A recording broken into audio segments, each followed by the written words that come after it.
చేయాలని TTD chairman B R Naidu, EO Shyamala Rao, ముఖ్యమంత్రి నారా చంద్రబాబు నాయుడును ఆహ్వానించారు. తాడేపల్లిలోని ముఖ్యమంత్రి క్యాంప్ కార్యాలయంలో ఆదివారం ముఖ్యమంత్రిని కలిశారు.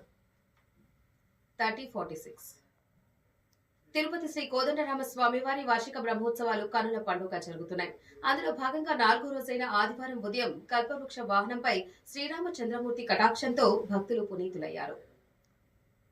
3049 ఉగాది పండుగ సందర్భంగా తిరుపతిలోని శ్రీ తాతయ్యగుంట గంగమ్మ శాకంబరి అలంకారంలో భక్తులకు దర్శనమిచ్చారు.